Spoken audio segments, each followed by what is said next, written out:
Scott Spy Guy is our second character in the system. So we've already got a Neas droid, and my buddies will be setting up their characters. So let's go ahead and add Duncan's placeholder.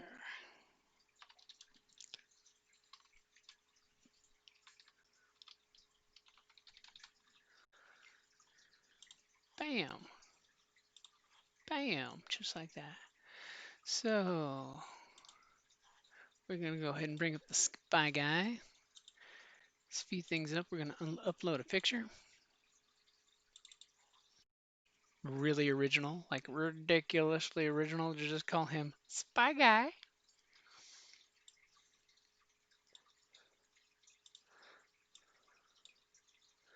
That way we've got a miniature on the table. We click edit. We make the selected token his token. Boom. And we're going to go ahead and you're going to see me flipping back and forth from his character that we built in UG Dudes. So, first thing we're getting for him is going to be wet work. Got his duty. He sounds like he's going to be a pretty scary guy. Just when I was talking to Scott the other day and about what he wants his character to do.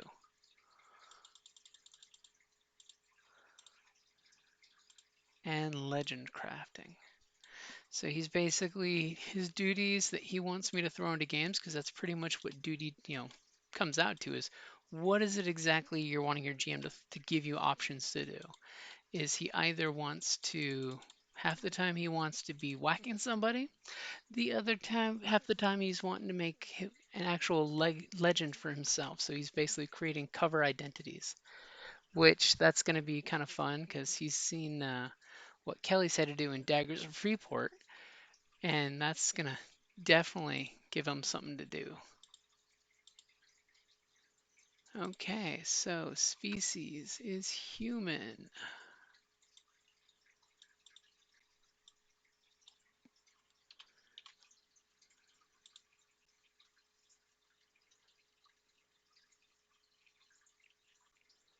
Human, that's in the H's, which is after the G.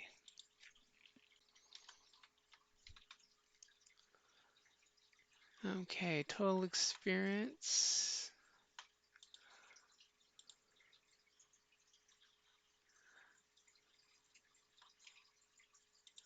He spent 160 and he has 0 left. Credits, he's got 10 credits to his name. Yes, our rebels are very poor. Okay, career. What's his motivation?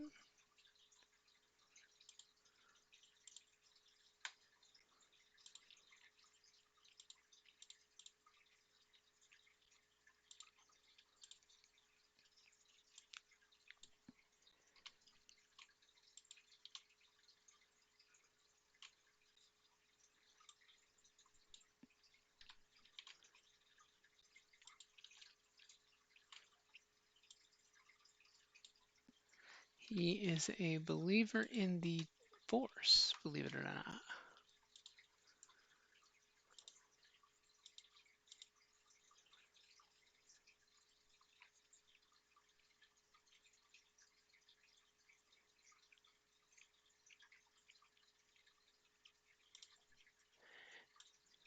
And he also has a belief in the cause to overthrow the Empire.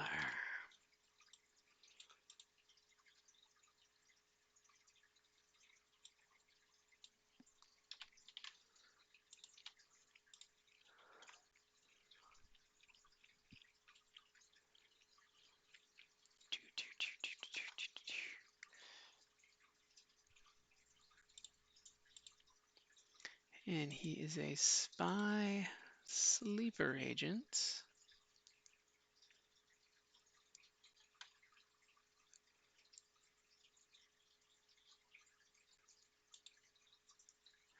and also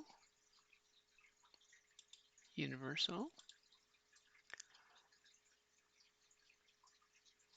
an Imperial Academy cadet. That gives him a huge skill set. Okay, speaking of skill sets, next we go to skills.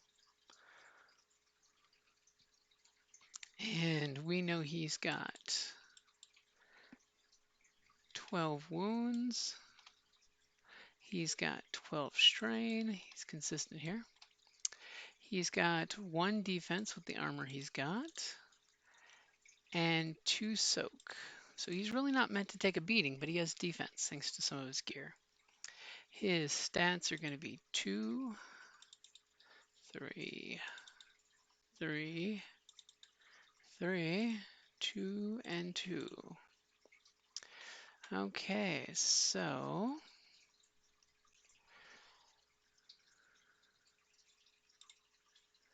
in his skills, I'm going to shrink that down so we can see more of it. You know, I'm probably doing all this on the character sheet and you're not even seeing it. And you know why you're not seeing it? Because I'm a dork. I need to go to settings. I need to uncheck window pop-ups. Click reconnect. Then go back to characters. Pull up his spy guy and it pops up in Roll20. But we're going to shrink that window down a little.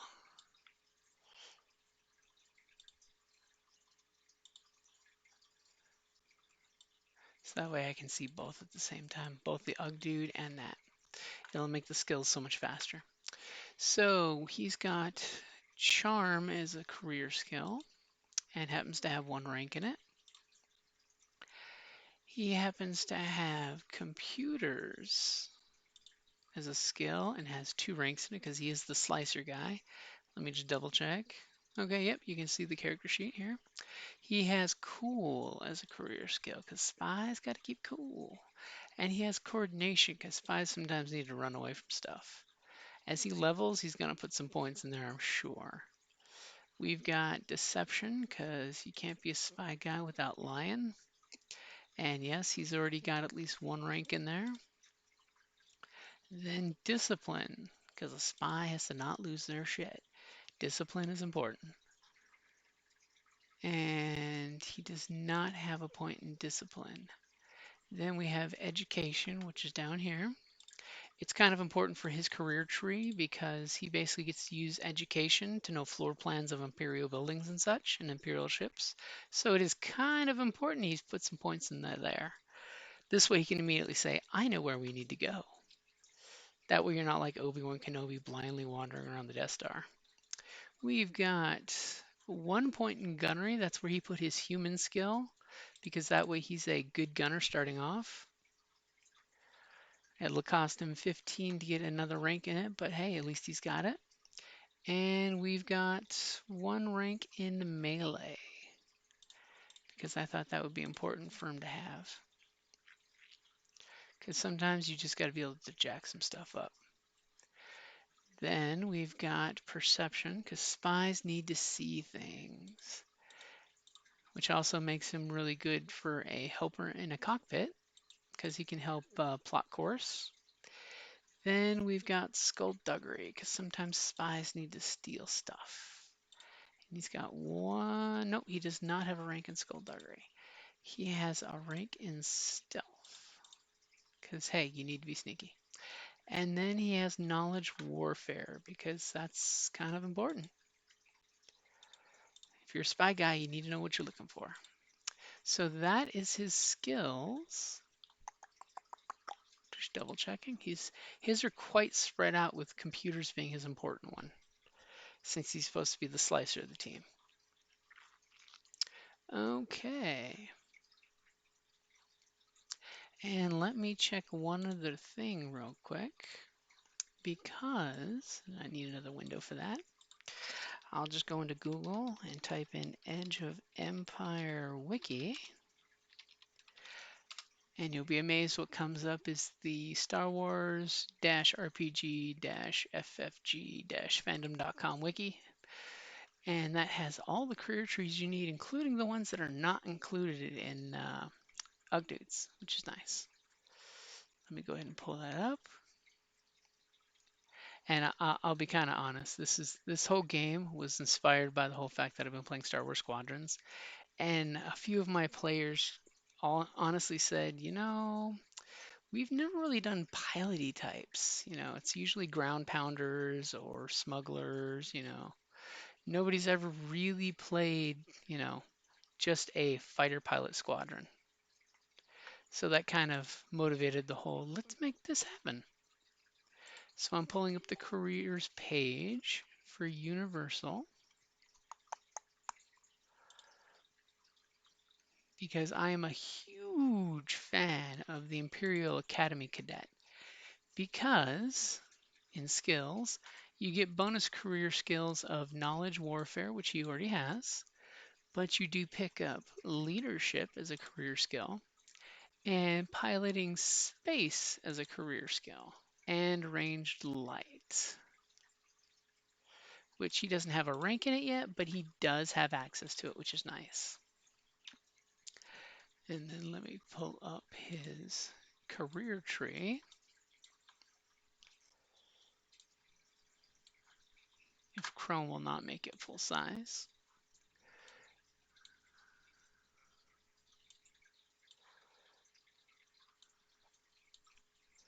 Fighting the size of my windows. Why can I not have two side-by-side windows? Okay, because the reason why I want his talent tree up is next we're going to talents, which is on the combats tab down at the bottom. So we're going to first put in his Imperial ones because those are the ones I have to enter by hand for the most part. So knowledge specialization. And yes, I do like the fact it's got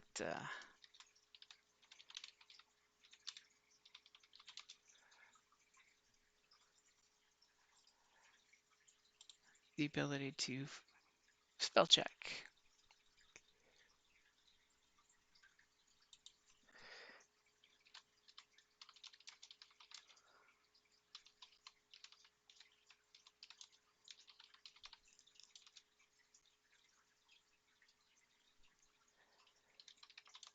Making a skill check.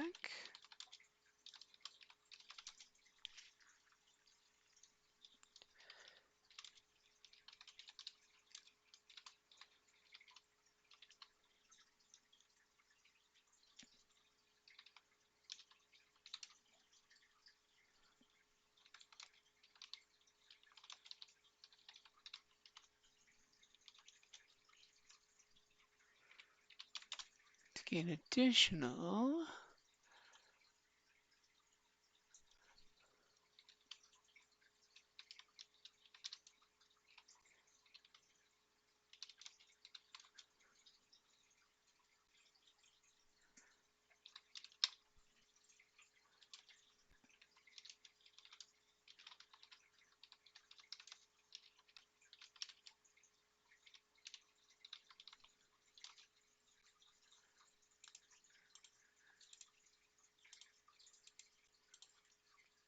And that's an active skill. And it costs 5. Oh, 5. He has 1 rank. Nice thing about this one is it does buff his knowledge education or knowledge warfare. Later on, if he picks up more knowledge specialization, which his tree does have 1 more, he could have both knowledge warfare and knowledge education in there. So basically it just adds a whole bunch more successes. So then the next one we have is tactical combat training.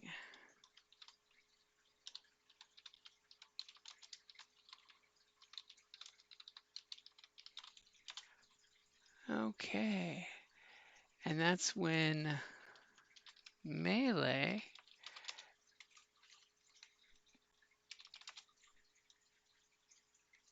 and ranged heavy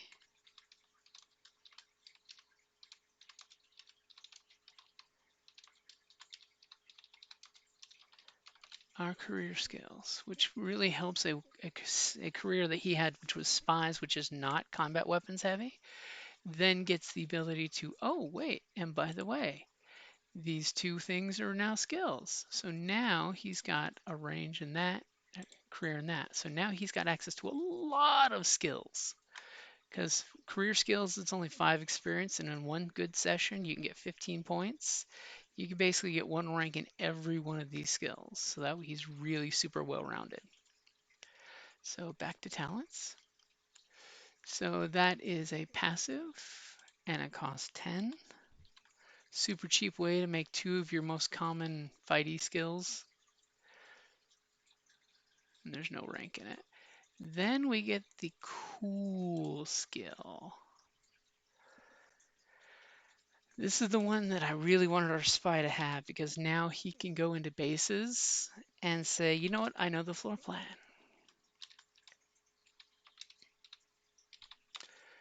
Known schematic, and apparently I'm typing really tired because it's late at night.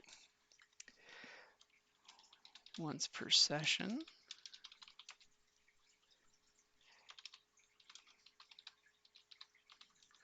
May perform.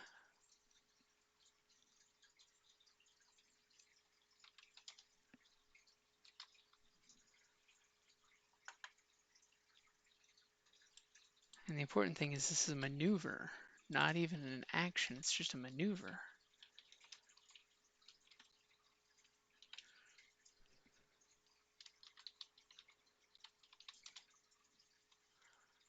Really tired.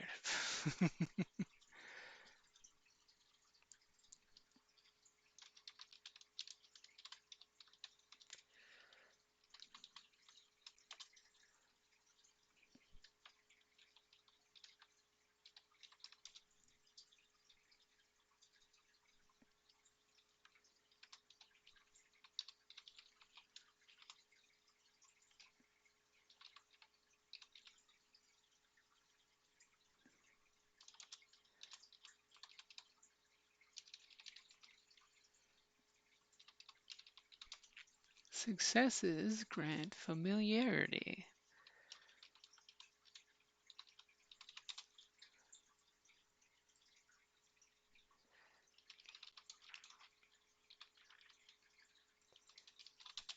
With a building or ship's design.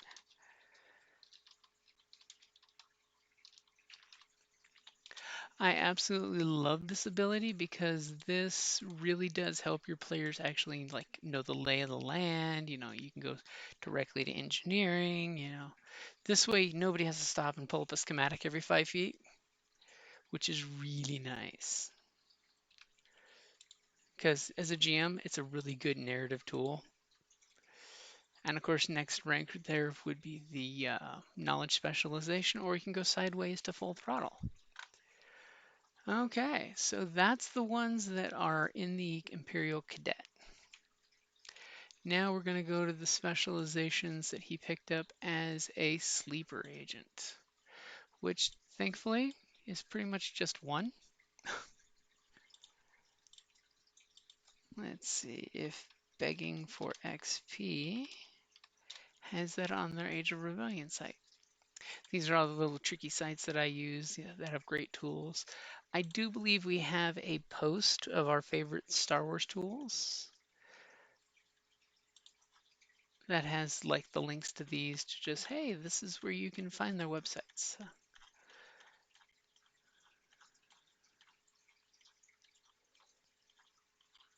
Let's see if we can get it there. Nope, it looks like the sleeper agent is not one that's there.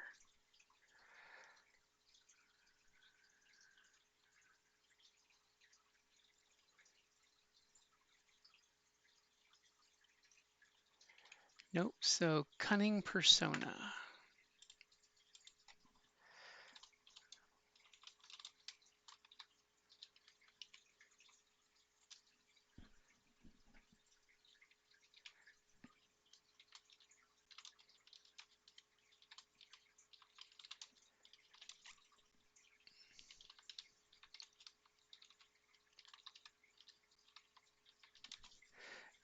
And this is where I pull out the book, because I think that's the gist of it, that it lets you use cunning instead of presence for charm.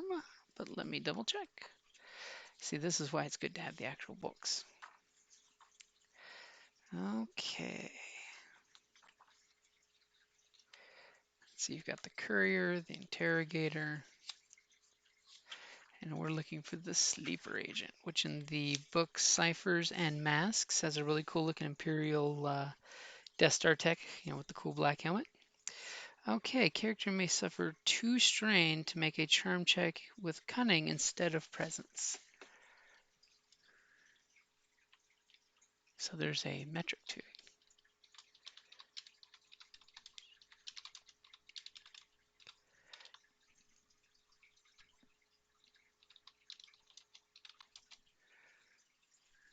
Suffer 2 strain.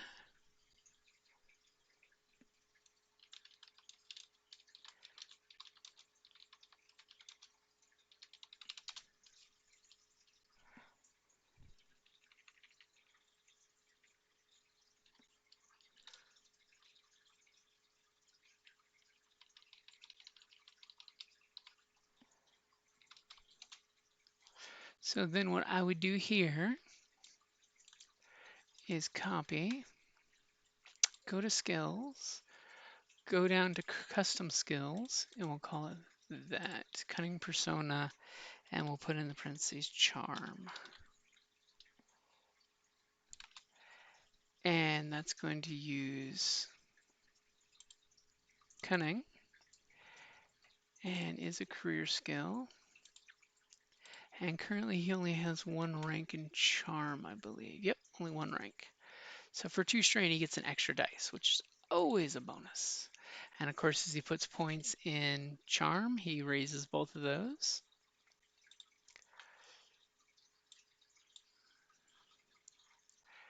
And we'll go back here and down there. And it is page 30.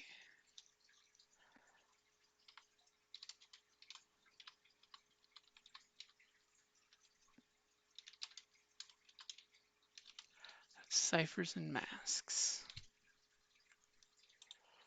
And that only costs 5.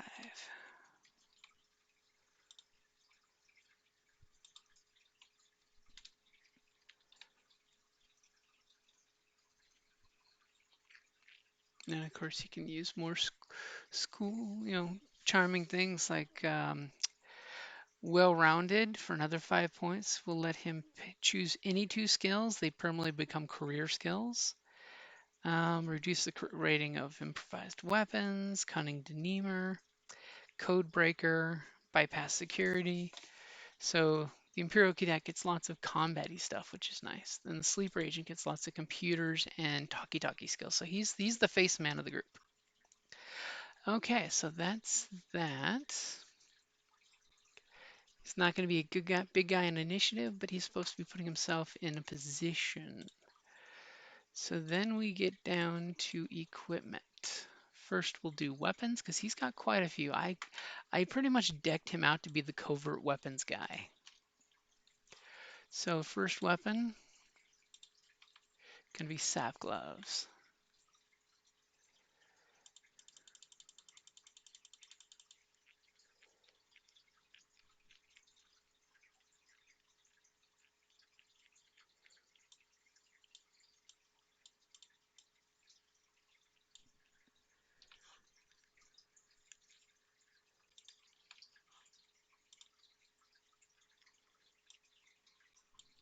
Sap gloves are nice because they're a concealed weapon.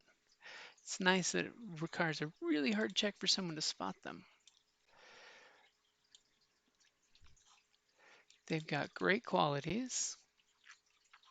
They don't really crit. You're not really meant to crit with sap gloves. Okay, we're gonna check something real quick because I do believe it's +2 damage. But I want to check on his character sheet just in case. Yep, sap gloves are 4 damage total. because it's +2 to your brawn. Okay, categories are bludgeoning brawl.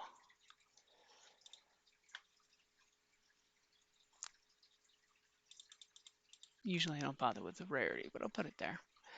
Okay, and it's got 1 hard point, so it could be modified. If he asks his droid to do something really cool with them, you could totally mod them out. Okay, so that's those. Then we've got a punch dagger, because sometimes you just need a covert knife that you can whip out on a moment's notice and stab somebody. I was just watching an old episode of Alias on Amazon Prime, and the dude used a punch dagger to good effect when he got disarmed. Wow. Okay. Hardpoint 1, which means he could have like a cool edge put to that.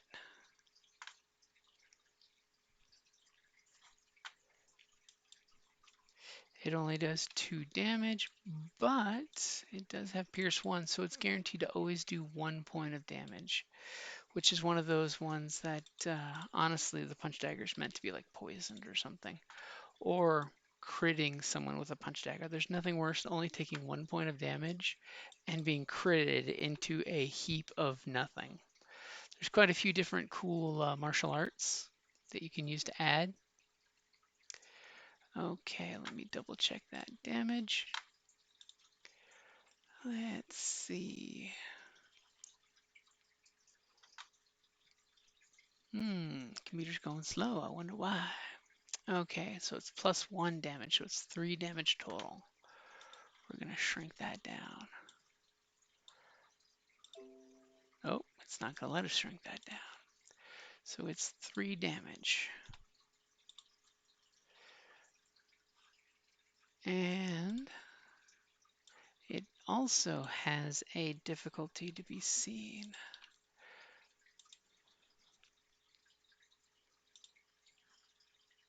And that is melee.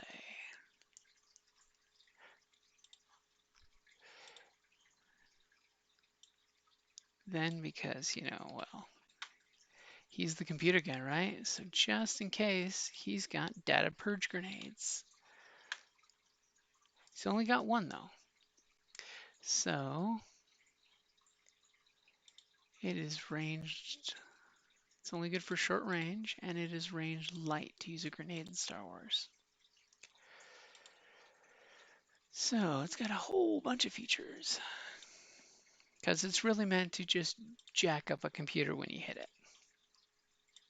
We're going to expand that so he can read it. Bip. Because this is a really nice way of, if you're getting taken out, you don't leave anything behind. And limited ammo 1, because he only bought 1, because, well, it's all the cash he had on him. But it's good to have 1 just in case. Okay, then here comes his ranged light options. So pretty much in Star Wars, your player characters are going to pick up blaster, the standard stock blaster rifles in no time.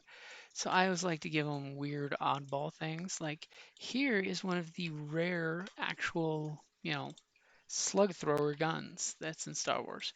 And it's really meant to just be a Uzi type of pistol that you run up and you just spray somebody with it. Does very little damage. I mean, this one doesn't have Pierce, but it does have auto fire. So you can just blast a whole room full of people, and for every 2 advantage, hit an additional target. It's not the best, but it was super cheap. I mean, literally, it was 150 credits, which is cheaper than any armor, pretty much. And then just because he's the spy guy and he may need it,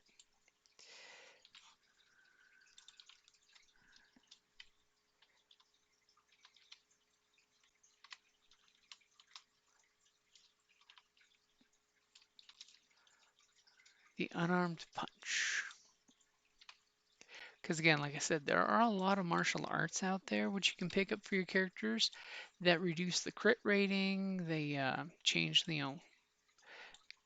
if you do crit, you can actually pick your crits, which is really nice because that can really mess somebody up.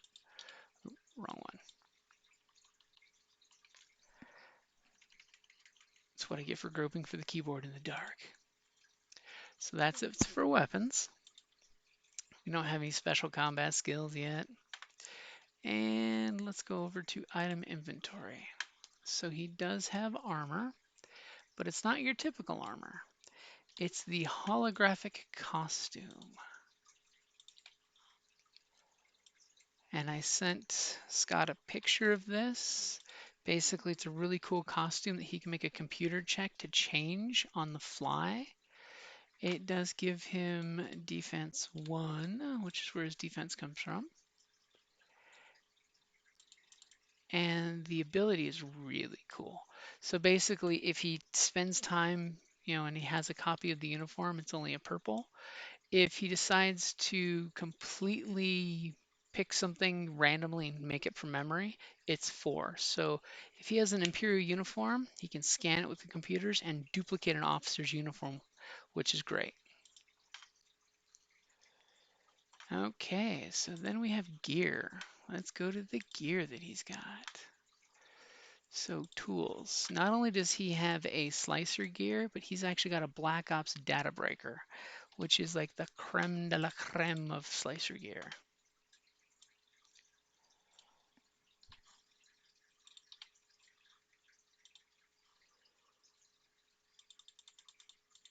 Rarity 6, and yes, it is restricted. He does not want to get caught with it. Because the reason why it is so nice is adds blue to computer checks, twice the normal blues that you would get, and a blue to find anyone that uses a data breaker in the computer system. Okay, so then we've got a data spike because sometimes hackers just need a one-shot slicer tool to make life easier.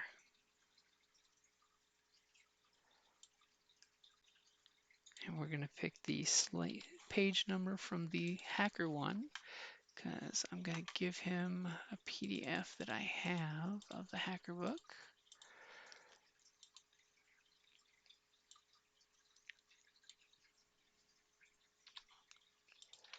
And once per round, may expend a data spike to attempt to disable a security program as a maneuver rather than an action, reducing the difficulty of the computer check by 2. Basically, you just take the data spike, you shove it in the lock, it drives itself in there like we've seen in The Mandalorian and a few other shows, and Rebels especially, and it does all of it for you. So if it's only an average system, you don't even have to roll. You just shove the data spike in there and it hacks it for you, which is super cool. And just to help him out with his encumbrance, we've got the military belt pouch.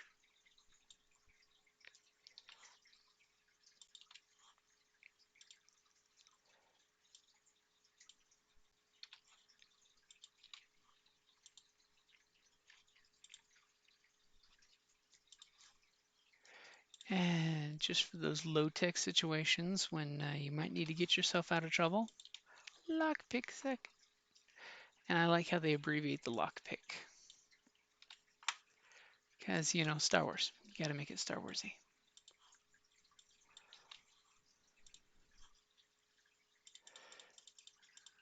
And he's the only one in the group that's going to have a lot of items on him that you really don't want to get caught with. So the nice thing with the lockpick kit is it is a toolkit for opening mechanical and simple electronic locks. So between the data breaker and the lockpick, he's got himself covered for getting in and out of things. And then because he's the spy guy, I mean, this guy's all about skills and tools. The disguise kit.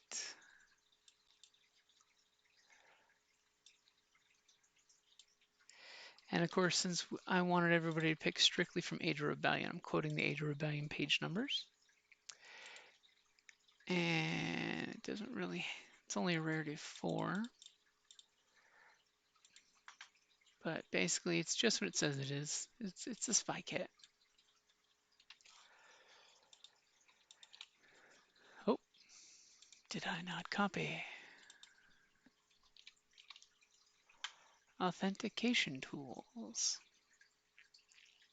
This is nice because being a spy, it's nice to be able to prove who you are who you want to be.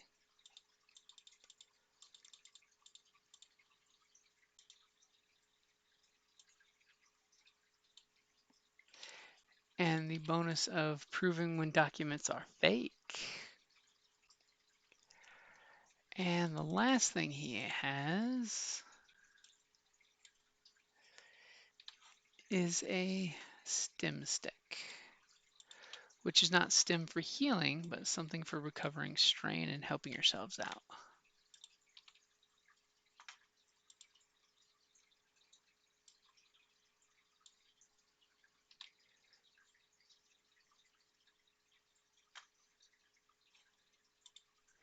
Basically, it's a little calf that motivates you to stay awake and spot stuff. Okay, let me go through things, make sure we got everything.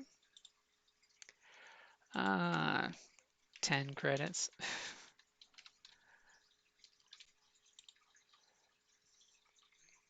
Pretty much that covers the tools, the armor. No critical injuries. One thing I do like is if you click this, it rolls your crit for you. It keeps track of multiple crits and the additional plus number. If you have somebody that's got vicious 20, say, you can just type in 20 when you click, it'll add plus 20. Okay, so notes, you can fill those out.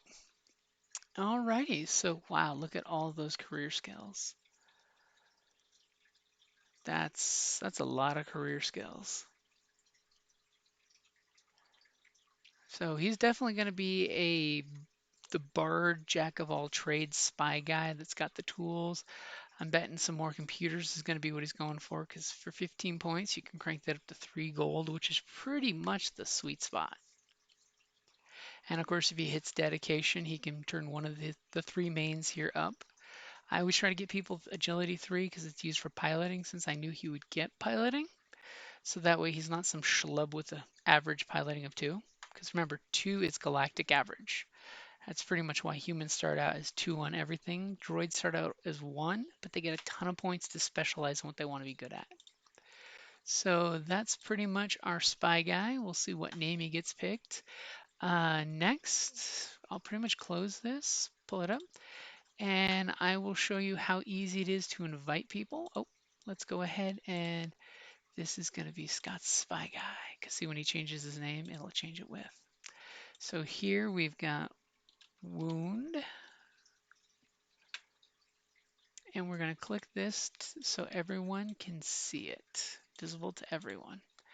Then, because the way I like to set up my guys is green is going to be your strain.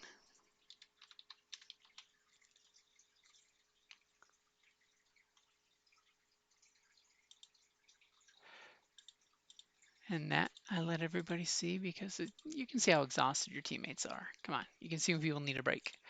And for this one, this is going to be your soak. So that way when I attack somebody, they immediately know just by clicking their miniature that, hey, I get hit for 8 points. Boom, soak of 2.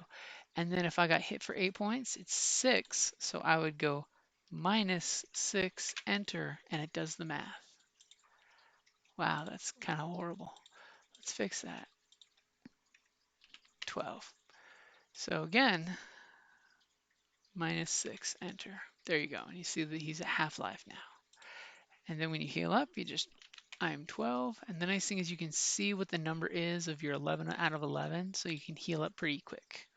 Or you can just click this, click that, and type in the numbers manually in here. And of course, you can change the name to show what you want. You can tint your character's color. So if you want to have the token magenta, look, it's magenta and pink spy guy. Or red for the rebellion. Rebel spy guy. Actually, I kind of like that. We're going to stick with that.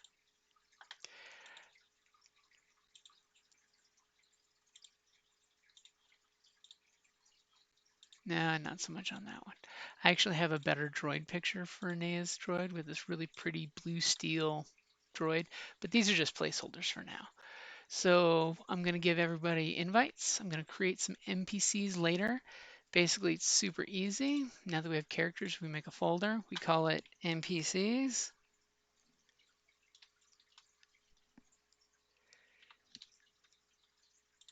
or antagonists, as the case may be,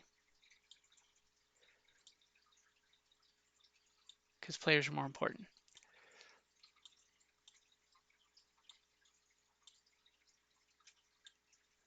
And then in here, I will create characters. Blip.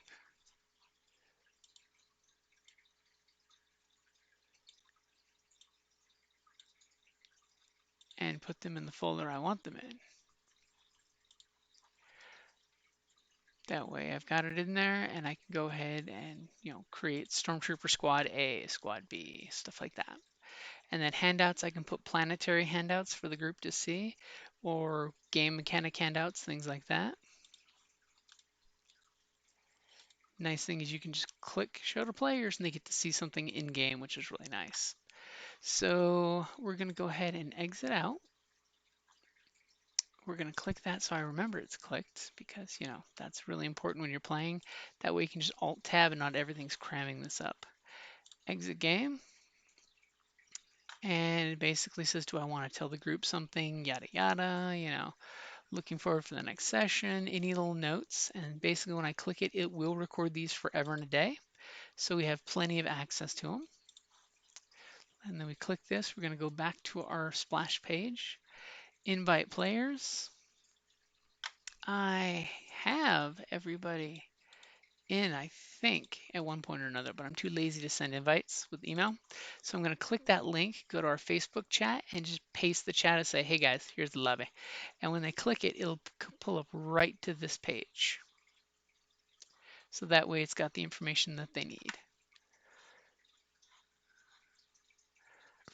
Matter of fact, I think I have another window up. I'll go to the Book of Faces there and do that right now. And then basically what'll happen is when they finally go into it, they'll be able to log in the first time and then I can get their character and assign the character to them. Okay, Weeby Rebels is what I called the group. And of course, we're going to come up with a real name. I think they're going with like Silent Thunder. I mean, the C-90 cruiser that they attach to, since they have 3 ships and it can carry 4 ships, it's called the Quiet Storm. So I kind of randomly looked through some World War II ships of, other countries that weren't American and grabbed that name for a ship. So that way they know that, hey, we're attached to the C-90 Quiet Storm, but we're totally our own rebel squad. Because that way their crew can be sent away, don't have to worry about the C-90. The commander on board, I'm thinking he's going to be a very militant Sullustan, mainly because he wants to free his home world because the Imperials are using it for building Star Destroyers. You know how that goes.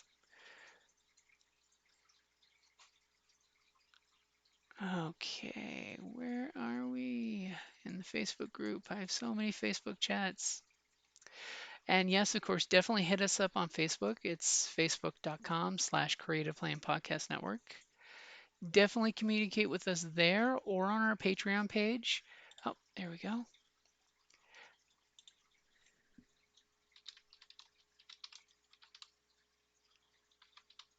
And I'm letting them know that I made the lobby. Let me know once you're in the lobby.